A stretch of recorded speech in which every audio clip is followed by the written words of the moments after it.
केंद्र की मोदी सरकार ने हाल ही में SC/ST एक्ट पर सुप्रीम कोर्ट के फैसले को संसद में पलट दिया, लेकिन दलितों की नाराजगी को कम करने के लिए उठाया गया मोदी सरकार का ये फैसला अब उसी पर भारी पड़ता नजर आ रहा है।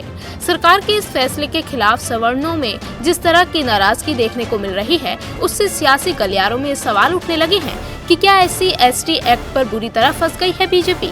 क्या सवर्णों की नाराजगी बीजेपी पर पड़ेगी भारी?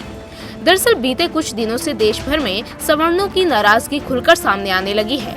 SC/ST पर सरकार के फैसले के खिलाफ अब सवर्ण समुदाय के लोग भी एकजुट हो गए हैं। हाल ही में SC/ST कानून के खिलाफ बिहार के कई जिलों में सवर्णों के विरोध प्रदर्शन की खबरें आई थी।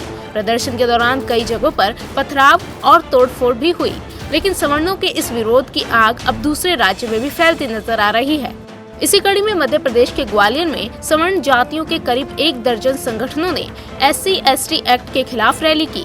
मध्य प्रदेश में केंद्रीय मंत्रियों से लेकर प्रदेश के बड़े नेताओं के घेराव के बाद मुख्यमंत्री शिवराज सिंह चौहान को पथराव का सामना करना पड़ा। इसके अलावा छत्तीसगढ़ और राजस्थान में इसके खिलाफ नाराजगी देखी जा रही है।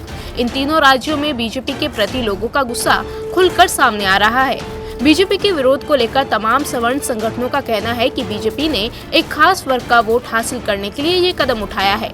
उधर यूपी में भी सवर्ण समाज आंदोलन की राह पर है। सूबे के तमाम जिलों में विभिन्न सवर्ण संगठन प्रदर्शन कर विरोध जता रहे हैं। कुछ संगठनों ने तो यहाँ तक ऐलान किया कि 2019 के चुनाव में वो उसी पार्टी को समर्थन देंगे जो SC/ST एक्ट में बदलाव करने का आश्वासन देगा।